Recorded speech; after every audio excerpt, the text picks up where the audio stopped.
Bonjour tout le monde, Kim Kaya pour RPM. Je suis présentement du côté de la Californie pour avoir un premier contact avec le tout nouveau Subaru Outback dans sa version Wilderness, qui est une version qui est axée sur le hors-route. Donc, je vous montre un peu les différences entre le Outback régulier et le Wilderness. Je vous fais faire un tour du véhicule, puis je vous parle des changements qui ont été apportés.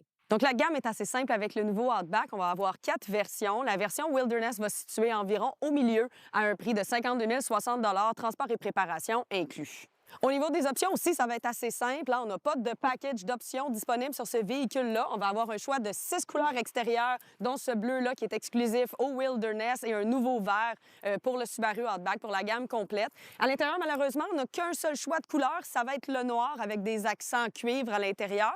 J'aurais peut-être aimé ça avoir d'autres choix de couleurs, mais pour le moment, on n'en a qu'un. Puis au niveau des options, on va avoir une panoplie d'accessoires de plein air qu'on va pouvoir installer sur ce véhicule-là. Du côté de la motorisation, on a 2 choix disponibles, mais comme par le passé, le Wilderness est seulement offert avec la plus grosse cylindrée, c'est-à-dire le 4 cylindres turbocompressé de 2,4 litres qui va développer 260 chevaux, 277 livres de torque, qu'on va coupler avec une transmission CVT avec 8 rapports simulés. Maintenant, si on parle du design, écoutez, c'est pas un véhicule qui est particulièrement joli, à mon avis. Un véhicule qui est polarisant. On en a parlé dans l'essai du Outback régulier. Mais je trouve qu'en édition Wilderness, tout ce plastique-là, ces genres d'angles un petit peu disgracieux, bien, ils servent une utilité. Puis je pense qu'on a voulu faire ici, c'est un véhicule utile. Donc, dans cette optique-là, bien, on aime ou on n'aime pas, bien sûr, mais au moins, ça a une utilité. Donc, sur le côté du véhicule, on va avoir des miroirs au fini noir mort. On va avoir nos contours d'ailes un peu inusités ici, qui vont venir rejoindre les plaques de plastique toujours en relief qu'on a ajoutées ici au bas pour la protection. On va être équipé des jantes de 17 pouces noirs équipés de pneus tout-terrain Bridgestone. Encore les accents de cuivre sur les barres de toit qui d'ailleurs ont été améliorées pour soutenir 800 livres plutôt que 700 livres sur les autres modèles. Finalement, en arrière, on a encore une dernière touche de cuivre et cette section-là ici qui est en plastique plus robuste où on peut déposer nos skis, par exemple, sans graffiner le véhicule. Donc, c'est une bonne idée, un bon concept, peut-être pas l'emplacement idéal pour ça. Dans la valise aussi, il y a beaucoup d'éléments qui sont exclusifs au Wilderness. Donc, on est vraiment allé sur un côté pratique ici. On va avoir 980 litres d'espace. Évidemment, la nouvelle configuration du Outback nous donne un meilleur accès et un espace plus carré, donc plus de chargement. On va avoir plusieurs crochets où on peut accrocher des accessoires. Ensuite, on va avoir un tout nouveau cache-bagages qui est fait en tissu, donc qui est lavable à la machine. Il y a plusieurs configurations où on peut l'utiliser. Quand on s'en sert pas, on peut le plier et le ranger dans le véhicule. Ma configuration préférée, je trouve ça extrêmement pratique, c'est le côté séparateur ici. Donc, je pense pas que je l'ai accroché particulièrement bien, là, mais ça vous donne une bonne idée. C'est un séparateur, donc si votre chien est dans le véhicule, on ne graffine pas la porte et vous pouvez rabaisser le rideau comme ça. Et vous pouvez l'utiliser pour éviter de graffiner votre pare-choc, pour vous asseoir, pour mettre vos bottes de ski. Ça, je trouve ça vraiment génial. Et finalement, on retrouve sous le plancher de la valise une roue de secours pleine grandeur, mag et pneus. Parfait pour ceux qui vont vraiment faire du hors-route. Ça, c'est très nécessaire.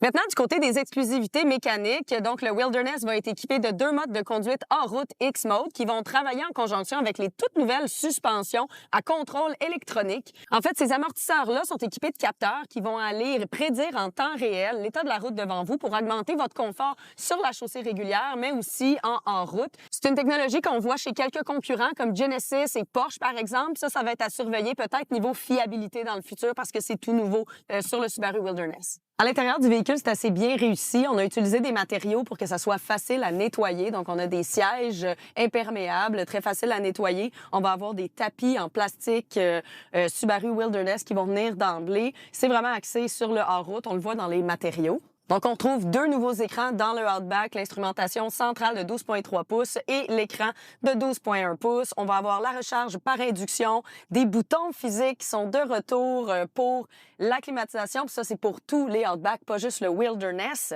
Dans la version Wilderness, on va avoir une caméra 360 avec une vue périphérique et un mode hors-route. Ça a été super pratique pour ceux qui vont vraiment faire du hors-route, mais c'est aussi pratique dans la vie de tous les jours. Donc, au niveau de la conduite, on est présentement dans une situation de hors-route. Et évidemment, la chose qu'on remarque le plus, tant sur la route qu'en hors-route, bien, ça va être vraiment les toutes nouvelles suspensions. Donc, c'est une grosse différence. Je vais mettre mon X-Mode en mode Deep Snow Mode. Voilà, pour sortir d'ici. Au niveau des améliorations techniques, on a amélioré le système 4 roues motrices à prise constante symétrique. Donc, le différentiel va se barrer plus rapidement pour éviter les glissements sur les chaussées comme dans la boue, par exemple. Fait moins soleil, j'ai enlevé mes lunettes pour qu'on se voit. Donc, la garde au sol de la version Wilderness est de 241 mm. Pour vous donner une comparaison, le Ford Bronco régulier, là, sans l'ensemble Sasquatch, on va avoir 230 mm de clairance au niveau du sol. Donc, c'est quand même assez haut pour la version Wilderness. Ensuite, on a amélioré l'angle d'approche et de fuite d'environ 2 degrés versus le Outback régulier. Maintenant, pour ce qui est de la conduite sur route régulière, bien, les améliorations qu'on a apportées à la version Wilderness vont pas vraiment amputer le confort de conduite. Puis ça, c'est quand même assez important. Donc, on va pas nécessairement le sentir. Sachez par contre qu'à cause des roues et de la hauteur sur le sol, on va avoir peut-être un petit peu moins d'économie d'essence. Donc, ça, c'est un petit compromis à faire ici. Mais sinon, c'est un véhicule qui, somme toute, est très agréable tant sur la route qu'en route. C'est pas juste une question d'esthétique, c'est vraiment bon pour faire les deux et ça le fait très bien. C'est ce qui conclut mon premier contact avec le Subaru Outback Wilderness. C'est un véhicule qui, malgré les changements, est recommandé par RPM parce que la motorisation reste la même, mais il va falloir être vigilant pour voir comment vont évoluer les nouvelles suspensions, par exemple, puis toutes les améliorations du côté technologique dans le véhicule.